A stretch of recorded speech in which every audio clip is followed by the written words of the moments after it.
Oi, pessoal. Espero que todos estejam bem. Tô com muita saudade de vocês. Tem dia que fica até muito difícil, porque eu falo, vocês moram tanto no meu coração que eu falo, meu Deus, que saudade que eu tô daquela moçadinha da introdução ao estudo do direito. Eu lembro do rostinho de cada um de vocês e sinto muito carinho, muita saudade. Espero que vocês estejam bem, vocês tenham tido aí uma boa semana. Nós não nos encontramos nessa semana por conta do recesso e do feriado. É, Vamos tentar hoje, ao invés de nós entrarmos num tema novo, fazermos uma aula diferente aí, né, de recuperação de ensino e aprendizagem, porque foram muitos temas novos, muitas informações novas. E eu tentei trazer um modelo diferente de aula hoje, para que a gente possa, na segunda-feira, então, começar com um tema que é um pouquinho mais complicado, que é o conflito das leis no espaço, né? Que é o direito interespacial, ou seja, o direito, como é que ele, então, transita aí fora, né, da nossa ordem jurídica brasileira, em outros lugares, né? E então, moçada, só para fechar, assim, eu acredito mesmo que com toda essa responsabilidade que nós estamos tendo, né, cada um pensando no próximo, que em breve tudo isso será passado e terá passado, e eu acho que essa responsabilidade de nos cuidarmos, né, para cuidarmos do outro, usando as máscaras, fazendo um distanciamento social, enfim, a higienização necessária. Ai, se Deus quiser, em breve nós estaremos juntos. Esse coronavírus vai embora e não vai voltar nunca mais. Tá bom, moçadinha? Bom, então vamos começar hoje lá para trás, né? Para nós, logo que nós começamos, não que as perguntas que eu elaborei são as mais só essas são importantes, mas eu tentei trazer um pouquinho de cada conteúdo para nós falarmos novamente sobre o assunto, tá? Bom, a primeira pergunta, desculpa, minha garganta tá, que eu fiz foi o seguinte, nesse modelo de aula de recuperação de ensino e aprendizagem, né? A jurisprudência, ela é uma fonte formal do direito? É uma pergunta, né? E eu pedi para vocês responderem explicando aí o seu conceito, como se nós estivéssemos fazendo aí uma avaliação, né? Bom, então a resposta seria: a jurisprudência, ela se revela, né, por esse conjunto uniforme de decisões judiciais sobre um determinado assunto, e ela não constitui fonte formal, porque a fonte formal do direito é a lei, né? E porque também a função da jurisprudência não é gerar uma norma jurídica, é apenas interpretar o direito à luz aí dos casos concretos. Bom, bom, no sistema da common law, que é adotado pela Inglaterra e estados, né, que receberam influência aí do seu direito, como é o caso dos Estados Unidos, a forma mais comum de expressão é a dos precedentes judiciais. Então, eu até comentei com vocês no dia dessa nossa aula que tem vários filmes, né, americanos em especial, que retratam, né, claramente aí a common law, mostra, né, como que os casos são resolvidos nos Estados Unidos por meio dos tribunais, tá? Então, para fechar essa pergunta, a jurisprudência não é fonte formal porque não cria norma jurídica, né? A função dela é apenas interpretar o direito à luz aí dos casos concretos. Certo, moçada? Bom, vamos para a segunda questão. Eu perguntei assim: qual que é o conceito de decreto? Eu acho que não sei se nós chegamos a trabalhar com o conceito, mas eu pedi que vocês fizessem um exercício aí uma pesquisa, né, sobre os decretos que foram baixados pelos prefeitos, governadores logo no início do coronavírus e se mantém, né? Todo dia a gente tem um decreto novo. Então, o conceito de decreto é é que o decreto é um ato administrativo que é de competência do chefe do Poder Executivo, tá? É, então, um outro tema também que vale a pena a gente relembrar, né? É, que tem a ver com essa questão do decreto, porque por que eu estou falando isso? Porque a lei, ela é de competência de um outro tipo de processo, que é do processo legislativo. Então, fazer uma releitura daquele estudo, né, da lei em sentido amplo, que é uma referência genérica, né, que atinge a lei propriamente, a medida provisória e o decreto. Quando eu falo, né, lei em sentido amplo, o decreto se inclui também, embora a medida provisória e o decreto sejam atos de competência do executivo, em sentido amplo, né, tanto o decreto quanto a medida provisória, elas se incluem juntamente com a lei nessa ideia de lei em sentido amplo, né?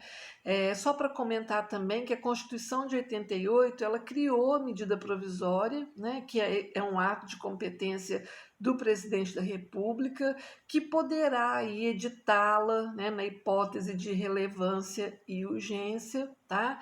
E já os atos normais de competência do chefe do executivo, que é o do presidente da República, do governador de estado, do prefeito municipal, né, são baixados aí mediante simples decretos, tá? A validade destes, né, não exige aí o referendo do Poder Legislativo. Ok, moçada? Bom, vamos passar para a terceira pergunta, que é como se dá a formação da lei no processo legislativo? Também nós já fizemos até um esqueminha, né, no quadro. Bom, o processo legislativo, ele é estabelecido pela Constituição Federal, né, e se desdobra aí nas seguintes etapas. Então, eu tenho, primeiro, a apresentação do projeto, que é a iniciativa. Segundo, eu tenho o exame, né, das comissões. O projeto passa pelas comissões para ser examinado, aí discute-se em plenário, é aprovado, né, em plenário, sim, com veto ou sanção ou veto, né, de sancionar. Depois ele é aprovado e ainda passa por uma revisão, né? É, e depois vem a promulgação e a publicação. Então, nós temos aí alguns trâmites desse processo legislativo que o decreto e a medida provisória não passam, né, porque são do executivo, mas no legislativo uma lei ela tem que passar pela iniciativa, que é o projeto de lei, passa pelo exame das comissões, é discutido em plenário, é deliberado, aprovado ou vetado, faz-se uma revisão, né? Depois promulga-se, que é o reconhecimento da existência da lei, e aí a torna obrigatória por meio da publicação no Diário Oficial, que é o momento em que todas as pessoas passam a ter conhecimento da lei assim que ela é publicada, né? A quarta pergunta eu perguntei por que as leis são obrigatórias? Tem todo um sentido, né? A consequência natural da vigência da lei é a sua obrigatoriedade, que é esse caráter imperativo do direito. Na ordem jurídica brasileira, moçada, tem um artigo que é o terceiro, que nós já comentamos, da LINDB, que é a Lei de Introdução às Normas do Direito Brasileiro. Calma, que nós vamos estudar, né, mais para frente, um artigo por artigo, né, que diz que ninguém se excusa de cumprir a lei alegando que não a conhece. Então, esse artigo de lei, ele firma essa presunção, né, de que todos conhecem a lei. Alguns autores, até já comentei com vocês, identificaram, né, o artigo 3º da LINDB como uma ficção jurídica. Então, a publicação no Diário Oficial, ela tem esse papel de tornar pública, né, com o objetivo aí de que todos passam, né, a conhecê-la e ela, então, se passa a ser obrigatória. Então, as leis são obrigatórias porque é preciso de ter uma segurança jurídica, né, de que as pessoas não vão tentar fundamentar com a retórica, né, de que não a conheciam e por isso não vão cumpri-la, né? Então ninguém pode se excusar aí de cumprir a lei alegando que não a conhece. Depois, na quinta pergunta, eu fiz da seguinte forma: como se caracteriza o desuso das leis? Que foi um tema muito importante também, né? Bom, o desuso das leis, ele se refere à validade das leis em desuso, né? Será que as leis em desuso têm validade ou não, né? É um problema comum, né, nas legislações como a nossa, que é de tradição romano-germânica. Então, a importância da questão, ela provém da insegurança, né? Que a gente chama de desuetudo, né? Que é o que acontece com as leis quando elas não são revogadas, né? Quando se tornam obsoletas, o que ela provoca no meio social. Então, todo fator de incerteza é corpo estranho, né? Na ordem jurídica, que compromete aí o sistema eliminá-lo. Tá? Então, as leis em desuso, moçada, elas não conduzem à crença de que deixaram de produzir efeitos. A caracterização do desuso, né, não se dá apenas com a não aplicação da lei pelos órgãos competentes no caso concreto, né? Mas para caracterizar o desuso é indispensável o concurso de dois elementos: a generalidade e o tempo, né? O desuso ele deve ser generalizado na área de alcance da lei, né? E por um prazo de tempo suficiente aí para gerar no povo, né, o esquecimento dela, tá?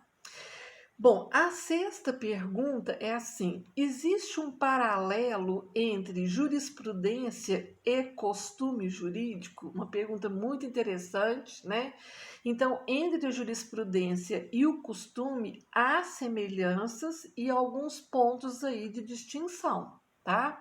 A formação de ambos exige aí uma pluralidade de prática, nós já comentamos, né? Enquanto o costume necessita aí da repetição de um ato pelo povo, a jurisprudência ela requer uma série de decisões judiciais sobre uma determinada questão do direito. Então, a par dessa similitude, né, distinguem-se aí principalmente nos seguintes pontos. Enquanto a norma costumeira é obra, né, de uma coletividade de indivíduos que integram a sociedade, a jurisprudência ela é produto de um setor da organização social. Segundo, a norma costumeira ela é criada no relacionamento comum dos indivíduos, no exercício natural de direitos e cumprimento de deveres. Já a jurisprudência, ela forma-se geralmente aí diante de conflitos, né? E é produto dos tribunais.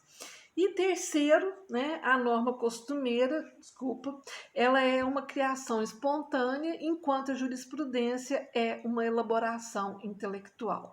Então tá aí, né, a pergunta se existe um paralelo entre jurisprudência e costume, tanto no que eles se assemelham, né, quanto naquilo que se distinguem, tá?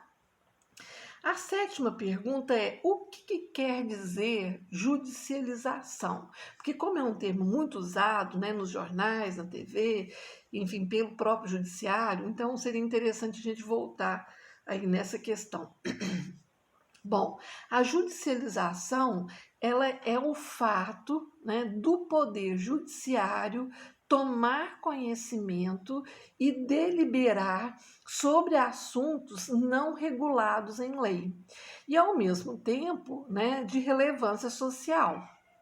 Então, esse poder, ele se apoia em princípios constitucionais, como o da dignidade da pessoa humana. Para os críticos, na judicialização, haveria aí uma interferência indevida do judiciário em temas de alçada que são do legislativo ou do executivo, né? Porque seria uma forma do judiciário criar uma lei, né, específica, mas não existem outros autores que entendem que não. A judicialização é, quando o Poder Judiciário ele toma conhecimento, né, de um determinado assunto que não está regulado por lei, mas que tem uma relevância social, ele tem que decidir. Né? E ele se apoia, não é em uma subjetividade do juiz, ele se apoia em norma principiológica, em norma constitucional, no caso, a norma mestra, que é aí o princípio da dignidade da pessoa humana, que, conforme nós já comentamos, dá para resolver se não todos, a maior parte dos casos, se não todos os casos em concreto, né? A oitava pergunta é: o que é doutrina e ela influencia o direito?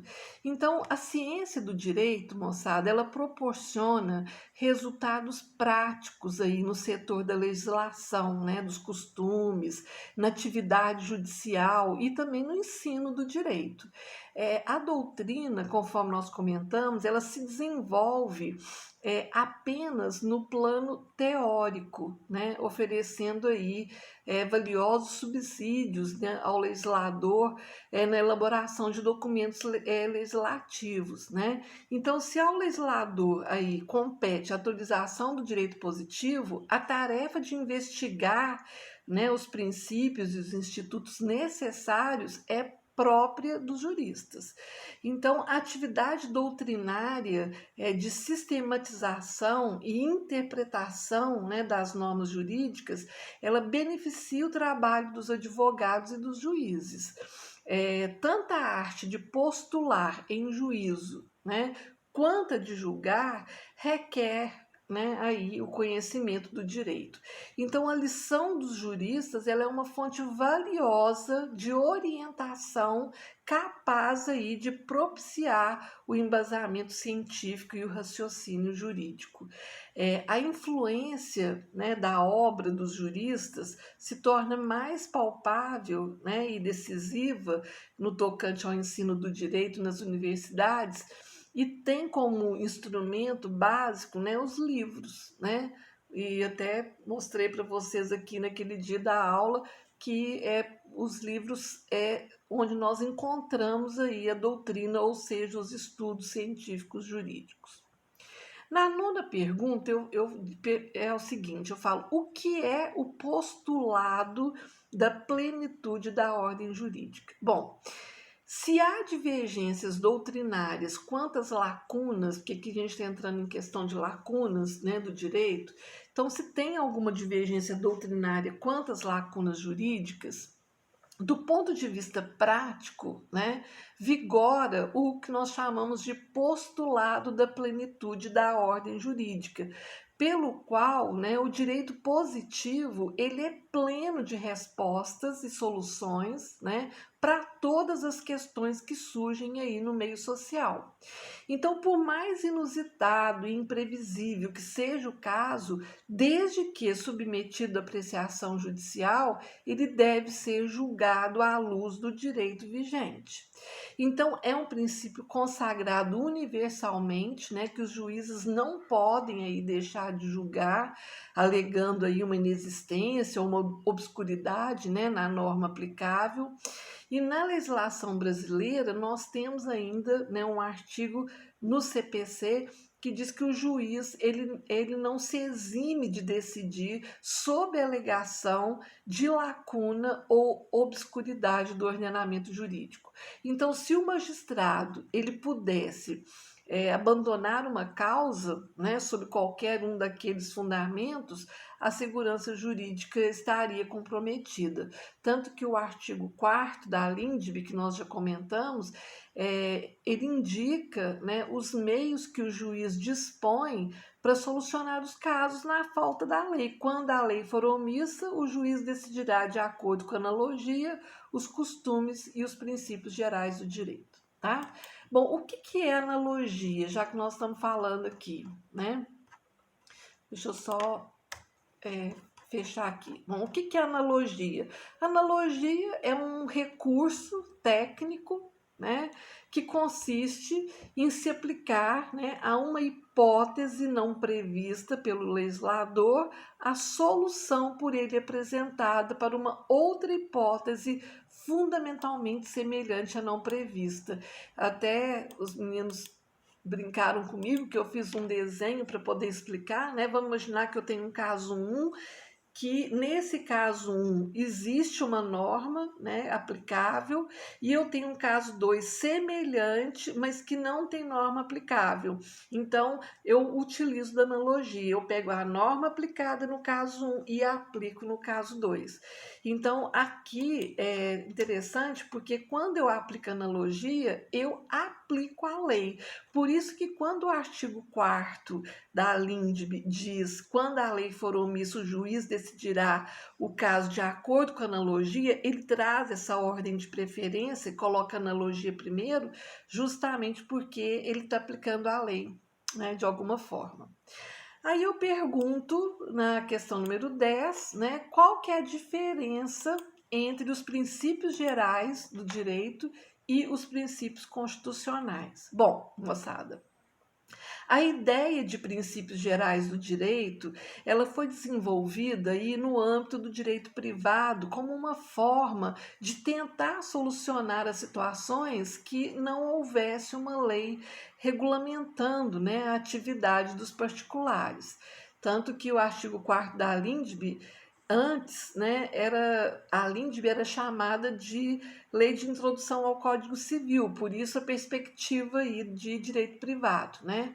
O Estado que quer regulamentar tudo, né, que os particulares fazem e não deixa aí muito espaço para autonomia privada. Então, os princípios gerais do direito, com essa base de direito privado, né, eles têm um fundo bastante libertário, né, e bastante justnaturalista, porque são princípios como a boa-fé, né, a proibição do enriquecimento sem causa, o de não fazer mal a ninguém, né? Esses princípios é que deveriam aí ser utilizados como critérios, né, para o juiz quando não houvesse aí uma regra que dissesse para ele, né, como apreciar a solução do caso concreto.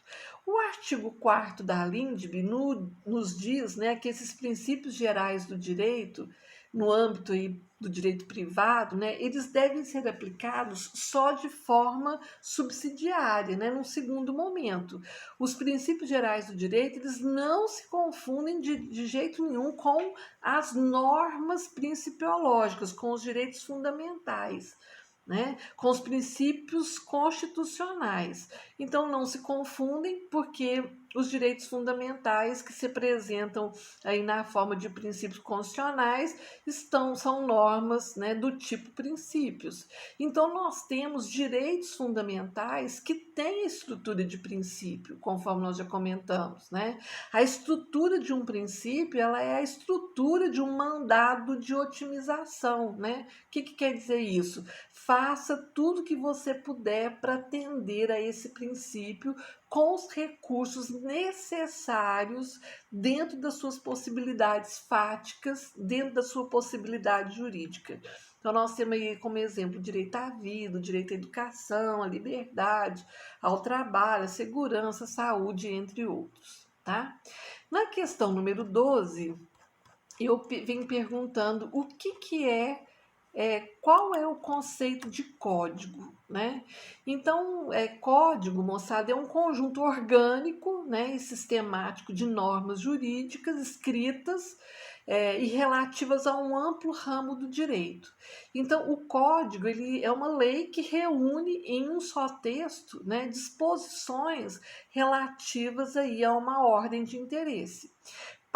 Pode abranger a quase totalidade de um ramo, como é o caso do Código Civil, né? Ou alcançar, às vezes, apenas aí uma parcela menor da ordem jurídica, como é o caso do Código de Defesa do Consumidor. Antes eu tinha dado até o exemplo do Código Florestal, entre outros, né?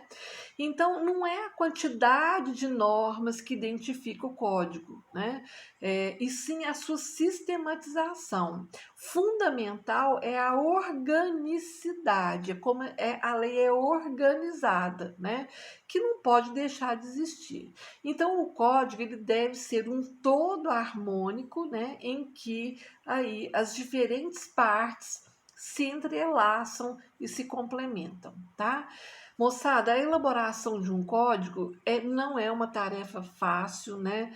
É, e também não é uma tarefa de agrupamento de disposições já existentes, né, em várias fontes, pois implica sempre a atualização científica do direito. Então, a elaboração de um código é uma obra de modernização do direito, né, de adoção dos princípios novos formulados pela ciência jurídica. Nessa tarefa, o legislador ele deve consultar, inclusive as fontes externas, né, pesquisar no direito comparado, a fim de criar uma obra que seja, ao mesmo tempo, a expressão de uma realidade histórica e um organismo após aí a realização da justiça. A renovação do direito, ela não pode ser um trabalho apenas de gabinete, né, moçada? Seus artífices aí devem consultar as forças vivas, né, da nação, considerar aí os subsídios apresentados pelos setores especializados da sociedade, ouvir a opinião do homem simples, do povo, as suas necessidades, as suas ansiedades. Então, você pode aplicar, né, um princípio constitucional na falta de uma regra, quando há regra que contraria um princípio, né, ou então aplicaria um princípio constitucional porque são hierarquicamente superiores. Então, isso não tem, nesse caso aqui, não tem que se falar em aplicação subsidiária em relação aos princípios, né? Acho que eu fugi um pouquinho aqui, que era uma resposta que eu tinha dado, mas é justamente que é da próxima questão. Bom, 13. Qual o princípio aplicável no conflito das leis no tempo? Né? O princípio aplicável é o princípio da irretroatividade. Nós vamos voltar com mais calma nisso, mas só para a gente já dar um andamento nesse assunto, né? É o da irretroatividade, né? Pelo qual aí uma lei nova, né, não alcança aí os fatos produzidos antes da sua vigência. Não é uma criação moderna, pois já existia, né, aí há muito tempo essa questão do princípio da irretroatividade. Então, a Constituição brasileira ela estabelece, né, o princípio da não retroatividade quando ela diz a lei não prejudicará o direito adquirido, o ato jurídico perfeito é a coisa julgada. Bom, moçada, nós vamos parar por aqui nessa 13ª questão, porque é justamente aqui que a gente começa a nossa aula de segunda-feira, né? Se o princípio, quando existe conflito das leis no tempo, uma lei mais nova fala a mesma coisa que uma lei anterior, qual que deve prevalecer, a lei mais nova ou a lei mais antiga, né? Que tratam do mesmo assunto, uma revoga a outra. Então, ou seja, a lei nova pode retroagir para revogar a lei anterior, ou a lei nova ela foi criada somente para os casos que acontecerem posteriormente à edição dela, ou ela pode voltar no tempo desde que ela não interfira aí no direito adquirido, na coisa julgada e no ato jurídico perfeito. Então, fiquem aí com essa questão, né, número 13, a gente volta nela para fazer um reforço aí desse conflito das leis no tempo e também entrar aí no conflito, né, das leis no espaço. Eu vou parar por aqui porque o vídeo dá para gravar só 30 minutos e eu queria muito já assim, me despedir de vocês, trazendo aqui uma palavra de carinho, né, dizendo que vocês são pessoas muito especiais, que vocês fazem parte da minha vida, né, que vocês podem contar muito comigo, com os professores da Factos, né, estamos juntos, me liguem se precisarem, mandem e-mail, mandem WhatsApp, né, estou pronta para servi-los no que for necessário, viu? Moçada, assim, lembrem-se sempre, né, que vocês são pessoas muito especiais, né, que escolheram fazer o curso de Direito foi justamente para serem